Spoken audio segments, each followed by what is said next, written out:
अगर फुर्सत मिले तो पानी की तहरीरों को पढ़ लेना, क्योंकि एक दरिया हजारों साल का अफसाना लिखता है। जी हाँ, नमस्कार, मैं हूं आपके साथ हैदर ज़ैदी और इस वक्त मैं दिल्ली में मौजूद हूं। आईटीओ पर हम इस वक्त मौजूद हैं, जहां छठ घाट इस वक्त आप देख पा रहे होंगे। और इस छठ घाट पर कुछ ही दिनों बाद छठ का महापर्व मनाया जाने वाला है। और ऐसे में यहां लगातार किस तरह की गंदगी है वो भी आपको बताएंगे, लेकिन जिस तरह से आपको ये भी बता दें कि AQI लगातार दिल्ली का बढ़ता जा रहा है, बेहद गंभीर श्रेणी में दर्ज किया जा रहा है। इसको लेकर प्रकृति का संकल्प लेकर एक शख्स जो हमेशा संकल्प लेकर आगे बढ़ रहा है और 3 साल तक जिसने कुछ नहीं खाया, और वो ये संकल्प लेकर हमारे बीच मौजूद हैं। एक खास शख्सियत हैं, सीधे तारुफ कराएंगे, उसके बाद लिए चलते हैं उनके पास और उनसे जानेंगे कैसे ये संभव हो पाया कि एक दाना तक नहीं खाया और ऐसे में आपने 3 साल से ये संकल्प उठाया और इसको लेकर आगे बढ़ रहे हैं। क्या लग रहा है?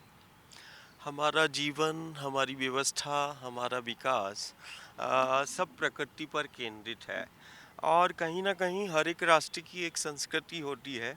ये वही देश है जहाँ नदियों को माँ कहते हैं। ये वही देश है जहाँ धरती को, इस माटी को माँ कहते हैं और माँ के रूप में पूजते हैं। हमारा जीवन हो, हमारी व्यवस्था हो, ये सब हवा, मिट्टी, पानी पर ही निर्भर है। और हमारा जीवन, हमारी व्यवस्था इन्हीं गंगा, यमुना के आंचल में है। दुनिया का सबसे असाधारण जल यदि हम कहें तो वो गंगा, यमुना और नर्मदा जो पवित्र जीवनदायिनी नदियां हैं, जिन्हें हम माँ के रूप में देख रहे हैं। दुनिया के लिए नदी है, हमारे लिए प्रत्यक्ष शक्ति है, ये जीवन शक्ति है। और जिस प्रकार शिशु जो है माँ के आंचल से 6 महीने तक वो कोई भी प्रकार का द्रव्य पदार्थ नहीं लेता है। और जैसे हमने देखा भी है और जाना भी है कि एक जननी के आंचल से एक वो शिशु, नवजात शिशु 6 माह तक माँ के आंचल से आहार करता है। किसी प्रकार का कोई तकलीफ नहीं, कोई उसको कमजोरी नहीं आती है।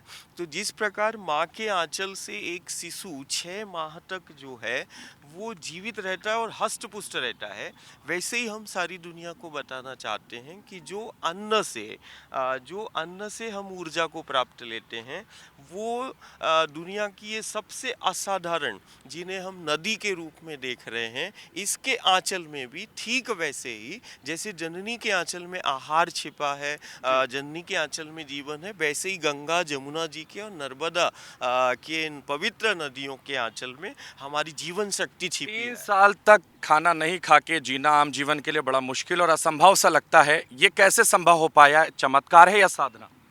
ये साधना है और एक ऐसी साधना है जो प्रकृति पर केंद्रित है। हम बार-बार ज्ञानी विज्ञानियों को ये हम बता चुके हैं और ये शोध का विषय भी ज्ञान विज्ञान के लिए है कि यदि कोई अन्न ले रहा है और अन्न से यदि शरीर को पोषक तत्व मिल रहे हैं और अन्न से, भोजन से उसका शरीर चल रहा है और वो अन्न से ऊर्जा ले रहा है, तो ठीक वही ऊर्जा जो हम अन्न से हम प्राप्त करते हैं, वही वही नर्मदा के जल से, गंगा के जल से, इस सूर्य के प्रकाश से, इस माटी के एक एक कण में छिपी इस शक्ति से, पेड़ों से, पहाड़ों से, इस प्रकृति के निकट और प्रकृति केंद्रित जीवन जीकर भी हम वही चीज़ कहते हैं ना कि प्रकृति के जो समीप है वो उसका क्षय नहीं हो सकता है। प्रकृति हर एक क्षति की पूर्ति करती है, कारण उस नेचर में, प्रकृति में वो सारी चीज़ विद्यमान है। और आज कहीं न कहीं हम सारा देश और दुनिया को यही इस साधना के तहत बताना चाहते हैं, जब चारों तरफ देश और दुनिया संक्रमण और आपदा का शिकार हो रही है, प्रकृति का अंधाधुंध दोहन और शोषण चल रहा है, जहाँ हमारी ये जीवन शक्ति जैसे हम आज जमुना जी के तट पर है और हम ये देख रहे हैं कि लगातार इस जल में जहर मिल रहा है। तो यदि जब से हमारी देश की ये जीवन रेखा, जिसको हम जीवन रेखा भी बोलें, भाग्य रेखा भी बोलें, जो हमारी जीवन की नहीं, हमारी व्यवस्था और विकास का भी मूल आधार ये गंगा, यमुना, नर्मदा की जलधारा है। यदि ये लगातार इसमें जहर मिलता गया, तो दूषित जल ही संक्रमण का सबसे बड़ा कारण है। और आज कहीं न कहीं ये सृजन के द्वार हैं और इस सृजन के द्वार पर जो जीवन शैली में या अभी हम 2-3 दशकों में देखें कि सृजन के द्वार में विसर्जन हमारी परंपरा हो गई। हाँ, कहीं न कहीं इस अमृत तुल्य जल में लगातार जो है वो ज़हर मिलता जा रहा है और उसी ज़हर का परिणाम है कि आज हमारा गाँव, नगर, समाज संक्रमण का शिकार हो रहा है। बहुत सारे रोग और व्याधियों से हमारे अपने बिछड़ते जा रहे हैं। यदि स्वच्छ समाज की परिकल्पना करना है, तो ये महाव्रत, ये साधना समाज को यही दिशा दे रही है कि जितना निर्मल यमुना का, गंगा का, नर्मदा का जल होगा, उतना स्वस्थ हमारा 3 समाज। साल पहले ही ये संकल्प क्यों लिया कि कुछ नहीं खाना, एक दाना भी नहीं खाना और ये संकल्प लेके आगे बढ़ना है? 32,000 किलोमीटर की यात्रा तय करनी है और तमाम जो उद्देश्य हैं उसे लेकर आगे बढ़ रहे हैं। क्या उद्देश्य है? आखिर क्यों भूखे रहकर ही क्यों किया जा रहा है? क्या ये महासाधना करने के बाद ही किया जा सकता था? ऐसे नहीं किया जा सकता? नहीं, ये इसको हम भूखा नहीं कह सकते और ये 3 वर्ष का नहीं, हम बाल्यकाल से ही हम प्रकृति की गोद में इस धरा से और इन पवित्र जीवनदायिनी जिन्हें हम माँ के रूप में है, तो हमने जननी को जैसे माँ कहा, ऐसे ही हम इन नदियों को माँ कहते हैं और ये हम बाल्यकाल से ही हम प्रकृति की इन पेड़ पहाड़ों की निकटता में रहे हैं और हमने ये पाया कि इसको हम भूखा नहीं कहते कि हम ये भूखा है। यदि कोई भूखा होगा या कोई आहार नहीं लेगा तो उसका शरीर का क्षय होगा। बस ये है कि हम अन्न का या किसी द्रव्य पदार्थ का हम प्रयोग नहीं करते। जो अन्न से हम ऊर्जा को लेते हैं, हम वही दुनिया को बताना चाह रहे हैं कि इस यमुना के आंचल में या इस माटी के कण में या इन पेड़ पहाड़ों में जो ज़रूरत व्यवस्था के नाम पर इसका शोषण हो रहा है और इन पेड़ पहाड़ों को और विकृत किया जा रहा है, काटा जा रहा है, इन नदियों को प्रदूषित किया जा रहा है। बहुत जहरीला, जैसे आज हम कहें कि दिल्ली के वातावरण में, इस हवा में जहर घुली हुई है, इस मिट्टी में जहर घुल रहा है, यमुना जी के जल में, इन पवित्र नदियों में बहुत ही घातक जहर है। तो ये कहीं ना कहीं गलत जीवन शैली के कारण, कहीं ना कहीं गलत जीवन शैली के कारण और हमारी व्यवस्था और विकास की जो परिभाषाएं हैं वो शोषण पर ही हैं कि हम जब तक धारा का, नदियों का इनका शोषण नहीं करेंगे, दोहन नहीं करेंगे, तब तक डेवलपमेंट या हमारा प्रबंधन नहीं हो सकता है। ये आम जीवन से साधु बनने का सफ़र या फिर संत बनने का, या बाबा कहूँ या गुरु कहूँ, क्या कहूँ आपको? मैं कोई साधु नहीं, साधु जो वही है जो मन को साध ले, वो साधु है। संत कोई व्यक्ति नहीं है, संत एक स्वभाव है जो वास्तविक में समाज के समक्ष एक बेहतर जीवन और सुरक्षित जीवन और आत्मनिर्भर भयमुक्त जीवन जीना सिखाता है। ये दुनिया के वही असाधारण पथ है जिस पथ पर चलकर गुरु और गोविंद ने जीना सिखाया और ये वही असाधारण यमुना के पथ हैं जहाँ पर भगवान कृष्ण ने लीला करके जीना सिखाया और आत्मनिर्भर बनाया। तो कहीं ना कहीं हम जिसे साधु कह रहे हैं, संत कह रहे हैं या गुरु कह रहे हैं, वो व्यक्ति नहीं, एक शक्ति की अभिव्यक्ति है, प्रकृति की अभिव्यक्ति है। माटी को लेकर कुछ धर्मगुरु हैं, कुछ सनातनी धर्मगुरु हैं जो कह रहे हैं मन चंगा तो कटौती में गंगा, कुछ कह रहे हैं हिंदू राष्ट्र बनना चाहिए, कुछ कह रहे हैं कि सनातन का पर ध्वज लहराना चाहिए। आप अगर मन स्वच्छ है तो सब स्वच्छ हो जाएगा। फिर आपको ऐसा नहीं लगता? निश्चित जीवन शैली और कहते हैं ना, आपत्ति और विपत्ति का कारण प्रवृत्ति है, आपत्ति विपत्ति का कारण प्रवृत्ति है, ये तो निश्चित है। लेकिन हम जिसको हम हिंदू कह रहे हैं, हिंदू कोई जाति नहीं है। सबसे पहले हिंदू एक संस्कृति है, हिंदू एक सभ्यता है जो जीना सिखाती है प्रकृति से जुड़कर, उसका समन्वय और संतुलन को बताती है। कहीं ना कहीं ये वही भारतीय हिंदू संस्कृति है जो माटी से प्रेम करना सिखाती है, माटी का मान बढ़ाती है, माटी से जुड़कर जीना सिखाती है। ये वही हिंदू संस्कृति, भारतीय संस्कृति है जो इन पवित्र नदियों से जुड़ के व्यवस्था और विकास की परिकल्पना को साकार करती है। तो मुझे ऐसा लगता है कि जो सनातन मतलब एक नित्य जो हमारी जीवन शैली में है और सनातन जो पद्धति है वो प्रकृति पर केंद्रित है। जो सनातनी होगा वो इन पवित्र नदियों को माँ के रूप में सिर्फ पूजता ही नहीं है, इन माँ से हमारा हमारा जीवन, हमारी व्यवस्था है, विकास है, ये हर एक सनातन धर्मी। तो सनातन धर्म या हिंदू धर्म जिसको हम बोल रहे हैं, वो किसी जाति पंथ संप्रदाय नहीं है। हिंदू संस्कृति है, हिंदू सभ्यता है जो दुनिया को जीना सिखाती है प्रकृति से जुड़कर, इस धरा से जुड़कर। अब मैं बोलूं कि ये माटी किस जाति पंथ संप्रदाय की है, मुझे ऐसा लगता है कि हम हमारे उसमें बोला गया वसुधैव कुटुंबकम, कि ये सारा विश्व हमारा परिवार है। और कहीं ना कहीं हमने दुनिया को जीना सिखाया इस सनातन संघ की धारा से जुड़कर, इस प्रकृति से जुड़कर, इन नदियों से जुड़कर हम कितना बेहतर जीवन को जी सकते हैं। जैसे कि आज इस भौतिकवाद में एक प्रश्न आता है, जैसे आपने ही किया कि नहीं 1100 दिनों से कैसे कोई अन्न आहार से जीवित रह सकता है। तो मैंने तो खुले रूप में ज्ञानी को, विज्ञानी को और जो उच्च संस्थान चिकित्सक है और वो हमारे साथ इस पथ पर चलते हैं, हम तो कभी कभी 25 किलोमीटर भी चलते हैं और जल की एक बूंद भी नहीं लेते हैं। आज इसी छठ यही तो सवाल है कि ये संभव कैसे हो पाए, ये चमत्कार है क्या? ये चमत्कार नहीं है, क्योंकि आजकल बहुत सारे साधु संत चमत्कार का दावा करते हुए नजर आते हैं, और ऐसे में ये सवाल तो उठता ही है कि कोई चमत्कार है, बीपी फिट है, आप पूरे स्ट्रांग हैं, आप दौड़ रहे हैं, आप लगातार लोगों के बीच जा रहे हैं, आप परिक्रमा कर रहे हैं, आप यात्रा कर रहे हैं, कैसे हो पा रहा है वो? ये प्रकृति के समीप रहकर, और हम ये दुनिया को इस व्रत के दौरान यही बताना चाहते हैं कि इन जमुना जी के आज जैसे तट पर है, और इस आंचल में छिपी उस जीवन शक्ति को मैं बताना चाह रहा हूँ, और प्रकृति में व्याप्त वो अनंत शक्तियाँ। आज मैं बोलूँ कि अन्न भी इसी माटी से ही तो होता है, कोई फैक्ट्री से तो अन्न बनता नहीं है।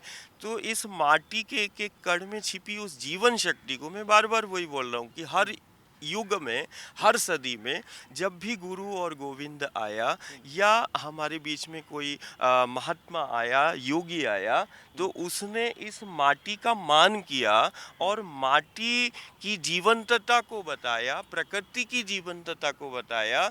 और हर युग सदी में जब हम देखेंगे कि जो दुनिया को सबसे बेहतर जीना या दुनिया को सबसे सुरक्षित रखना, जब दुनिया चारों तरफ से संक्रमण आपदाओं का शिकार हो रही है, तब दुनिया को ये संदेश देने का प्रयास हो रहा है कि देखो प्रकृति के समीप और प्रकृति की निकटता में, इस गंगा यमुना की निकटता में, इस माटी की निकटता में, जिस गुरु गोविंद ने माटी का मान बढ़ाया, माटी की महिमा, माटी के महत्व को बताया, माटी से प्रेम करना सिखाया, इस प्रकृति से प्रेम करना सिखाया, प्रकृति से जुड़ के जीना सिखाया, आज उसी का जरूरत और व्यवस्थाओं के नाम पर हम यदि अंधाधुंध शोषण करेंगे तो इसके परिणाम आज दुनिया के समक्ष है। संकल्प आपने लिया कि जिस तरह से आप लगातार कह रहे हैं, नदी नहीं तो सदी नहीं, और अगर नदी नहीं है, सदी नहीं है, इससे पहले भी नदियां होती थी और समय समय पर सरकारों ने काम भी किए, लेकिन अब 2014 से जिस तरह से काम किया जा रहा है नदी को लेकर, उसके स्वच्छता को लेकर, उसके संरक्षण को लेकर, उसके संवर्धन को लेकर,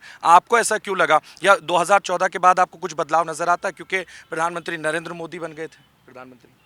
मुझे लगता है कि धीरे धीरे जन जागरण के कारण, जागरूकता के कारण लोगों में, जैसे हम हमेशा ही किसी न किसी कभी गंगा के पथ पर, कभी नर्मदा, और अभी इस समय हम यमुना के पथ पर हमने चलकर उन गाँवों में रहे और हमने देखा कि नहीं, गाँव को वो वातावरण बदल रहा है। आज जैसे हम दिल्ली में हैं और दिल्ली का एक एक घर ये जानता है कि वायु का में कितना प्रदूषण हो रहा है, यमुना जी के जल में कितना जहर मिल रहा है, जिसके कारण हमारा घर परिवार संक्रमण और आपदाओं का शिकार है। ये लेकिन कहीं ना कहीं जागरूकता तो आ रही है कि स्वच्छ, ये जितना हम जल को रखेंगे उतना हमारा समाज स्वस्थ होगा, और वो चाह भी रहा है।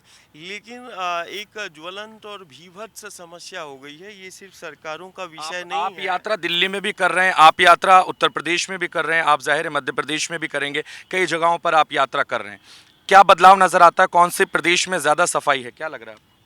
मुझे लगता है कि यदि स्वच्छता की बात करें तो अभी फिलहाल में सभी नदियों की स्थिति जो है बड़ी दयनीय है और लगातार प्रदूषण का स्तर बढ़ता जा रहा है।